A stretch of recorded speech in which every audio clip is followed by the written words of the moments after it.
প্রিয়জনের সাথে ঈদ উদযাপন করতে দুর্যোগপূর্ণ আবহাওয়া ও বৃষ্টি উপেক্ষা করে বাড়ির পথে ছুটছে সাধারণ মানুষ। এ বিষয়ে বিস্তারিত জানাতে নরসিংদীর ঢাকা সিলেট মহাসড়কের ঢাকা বাসস্ট্যান্ড এলাকা থেকে সরাসরি যুক্ত হচ্ছেন প্রতিনিধি সোহাগ মিয়া। সোহাগ, কি অবস্থা দেখতে পাচ্ছেন সেখানে?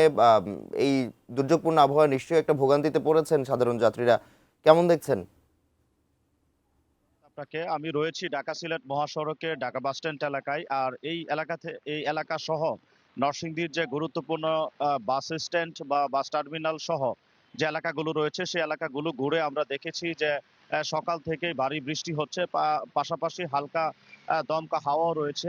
এবং এই যে দুর্যোগপূর্ণ আবহাওয়া, এই দুর্যোগপূর্ণ আবহাওয়াকে উপেক্ষা করেই নারীর টানে প্রিয়জনদের সাথে বাড়ি ফিরছেন সাধারণ মানুষ। এখানকার দূরপাল্লার যারা যাত্রী রয়েছেন এবং পরিবহন চালক রয়েছেন তাদের সাথে আমরা কথা বলেছিলাম। তারা জানিয়েছেন যে আগামীকাল ঈদুল আজহা উদযাপন হবে এবং সেই ঈদুল আজহাকে কেন্দ্র করে এখানকার যারা সাধারণ যাত্রী রয়েছেন বা সাধারণ মানুষ রয়েছেন, বিভিন্ন শ্রেণী পেশার মানুষ রয়েছেন, তারা প্রিয়জনদের সাথে ঈদ উদযাপন করার জন্য সকাল থেকেই বৃষ্টির মধ্যেই দুর্যোগপূর্ণ আবহাওয়াকে উপেক্ষা করে তারা সিএনজি বাস, অনেক ক্ষেত্রে দেখা গেছে যে ট্রাকে করেও সাধারণ মানুষ তাদের গন্তব্যে ফিরছেন।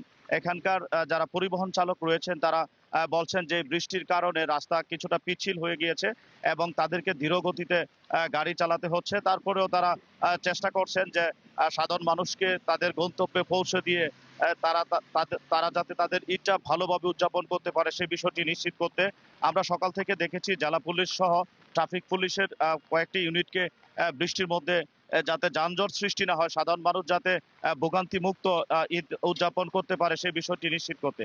তো এই ছিল আমার কাছে নরসিংদী থেকে ঘর ফেরা মানুষের সবশেষ খবর।